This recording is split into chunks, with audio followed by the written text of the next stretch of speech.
Hey y'all, I'm back with my February 2021 reading wrap up. Stay tuned.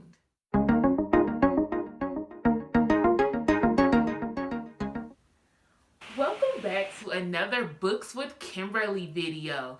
Don't forget to like, comment, and subscribe to my channel and share my channel with your friends and your fellow book lovers.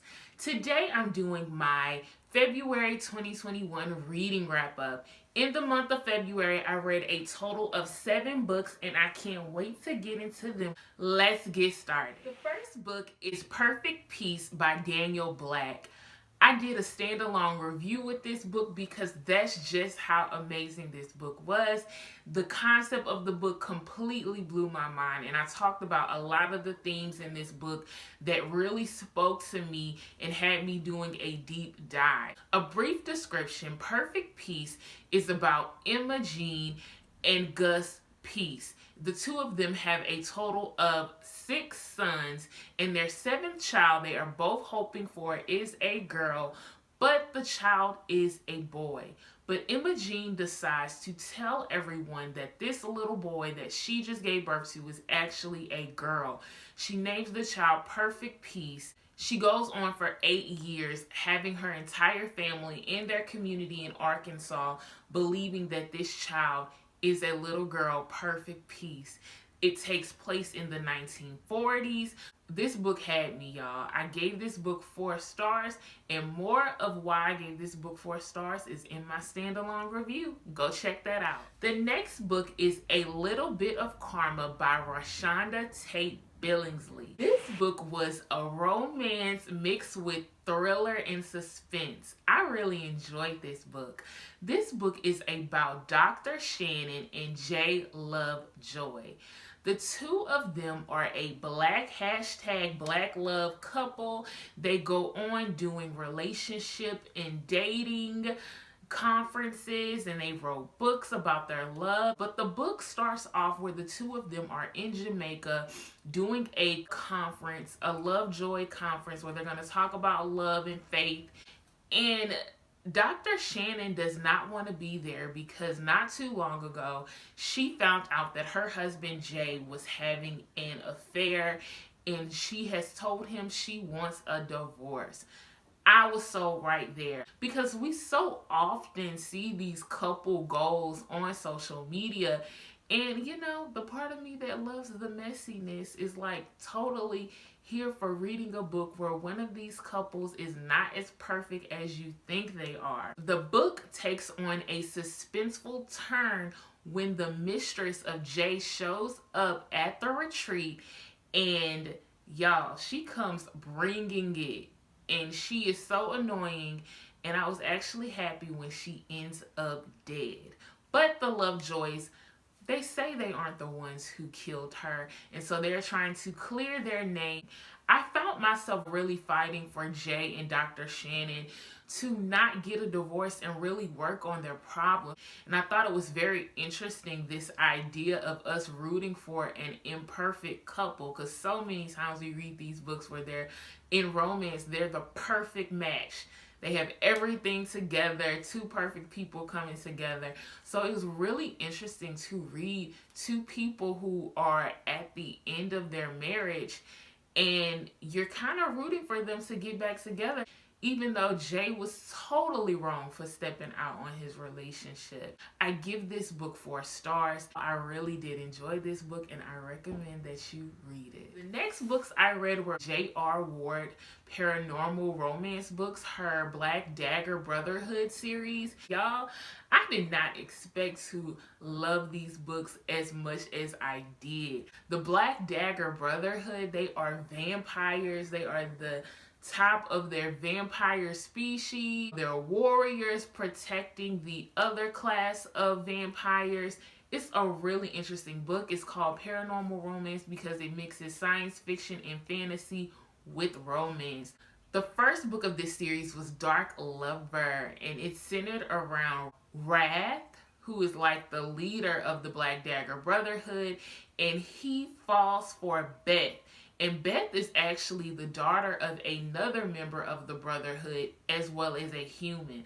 What I like about this series is this isn't the typical vampire myths that we've learned. In this world that J.R. created, you do not become a vampire by getting bitten by a vampire. You have to be born into a vampire family of two parents, or on the rare occasion, a mortal and a vampire can have a child. That's how Beth in the first book came about. She is about to find out that she is a vampire and turn into a vampire, and the two of them spark a little relationship. I thought this book was interesting. I did have a lot of questions about how this world was going to work, and so I gave it a 4 just because I was still not sold on everything. But what I love about these books is that the more you read in the series, the more this world becomes clearer. So by reading the second and third book of this series, a lot of things are more clear. The second book is Love Eternal, and we get to see Mary and Rage.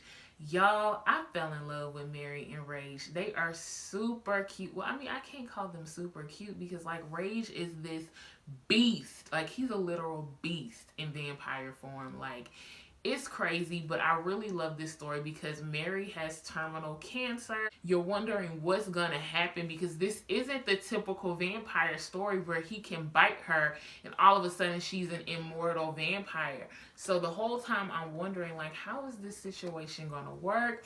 And then there were side characters being brought into it. The third book is Love Awakened. This one by far was my favorite.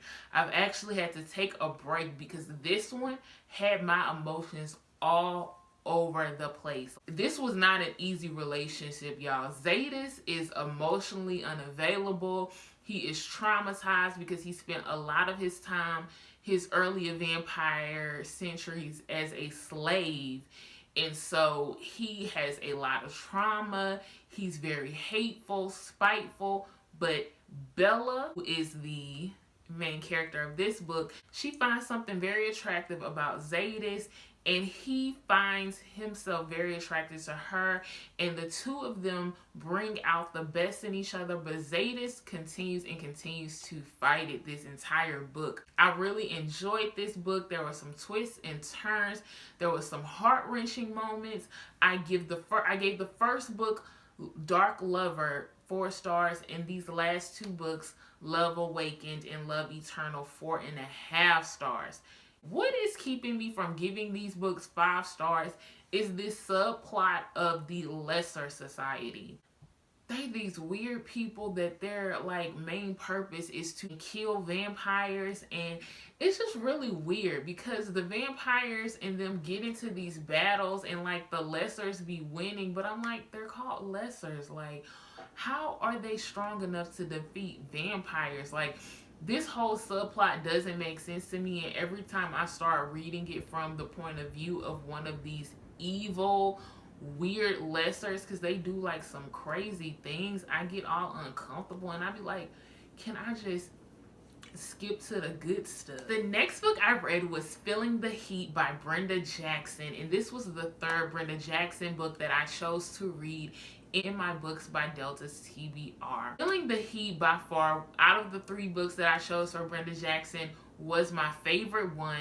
It is about Dr. Kalina and Dr. Micah Westmoreland. What I really liked about this book is it did take place outside of Denver, which the other 2 books were in Denver, and they were very Westmoreland family heavy. This book started off in a completely different country, or maybe it was a different state. But I know that you really got to zero in on Dr. Westmoreland and Dr. Kalina, and the 2 of them actually had history, and she was trying to avoid him because they had a little affair while they were on a job. Both of them are doctors, y'all. They work with like pandemics and diseases and stuff. I'm like, very relevant for what's going on today. They those kind of doctors. I don't know the name of them. But yeah, so they're working on like this outbreak that's happening in another country, and the 2 of them, before they had like a little relationship, but she found out something about him and they broke up. And so in this book, he is trying to win her back over, trying to get her to trust him, And I just really loved it. It was so cute. The two of them are cute. All the Westmoreland couples are cute. I just love them. I love this one. I gave it 4 stars. The last book that I read in February was Remote Control by Nnedi Okorafor. I know I said her name wrong. Nettie is like a genius. She has a way of like writing her books and you don't really understand where it's going or what it's really about, but it's just, it has this calming thing about it. Because I've listened to her books. I read Ocotta Witch, and I listened to the audiobook of Ocotta Witch, and I listened to this audiobook, and they just have, the narration is just so spot on, and it's set in Ghana, so like the African voice, and it's just so calming. It's just like you're sitting down with your cup of coffee and somebody is just telling you this story and you don't know where the story is going, but it's very interesting. And that is definitely what Remote Control gave me. It was very interesting. So the main character of Remote Control is Sanctified. She is a 14-year-old at this point, and at 7 years old, she discovered that she had the power to glow green, and whatever she touched dies. Just dies, y'all. She touches a car, she lights up, touches a car, or any kind of technology, the technology dies. If she's panicked, then she turns green and somebody touches her, or the green glow just radiates from her and she's able to kill people who are in her vicinity. This book I gave 4 stars just because I would have liked a little bit more. When you read books like this, you just kind of want more. You have so many questions. So y'all, thank you so much for tuning in to another Books with Kimberly video. Do not forget to like, comment, share my channel, and subscribe.